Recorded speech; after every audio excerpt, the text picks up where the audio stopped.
દુકાન આપણને હાલવામાં આવે છે. મારા દિયોરા કચરો ચિયો ફેલાઈને જતો હોય એ સાહેબ હાથે જ કરવાનો. આપણે કોઈ નોકર બોકર નહીં હોય, એના આપણે નોકરે આપણે સન માલિકે આપણે છે. જો આ કોમ્પ્યુટર છે, આપણું ટેબલ છે, જેમાં દુકાનમાંથી ગ્રાહકો હોયથી વસ્તુ લઈને આવે, આ બધું આપણે ટાઈમ ટુ ટાઈમ છે ને ભરવું પડે છે. પછી આ જો ગ્રાહકો આવે રહે, મારો દિયોર તાકતો તાકતો આવે છે, આ બધા તાકતા તાકતા આવે છે ને એવી વસ્તુ ભીડાવાળા છે ને જે આપણી દુકાને નહીં હોય. તો જોઈ લે એડો ને ભાઈ શું લેવા આવ્યા છે. ભાઈ શું લેવું છે ભાઈ? તમારે એમ કરો ને એક તેલની બાટલી લઈ જાઓ મારી, એથી આ ચીડે વાળ નથી નહીં આવતા રહે છે.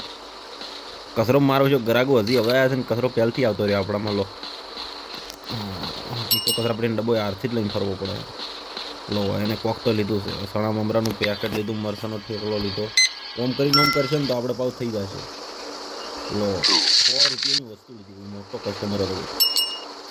ઓહો શ્યામ ટુ શ્યામ લીધું છે ને એ વડે બધા એક જેવું જ કુરકુરિયું ખાવા આવ્યા એવું લાગે. 106 રૂપિયાનું લીધું, સરસ. ઓહો જબરા.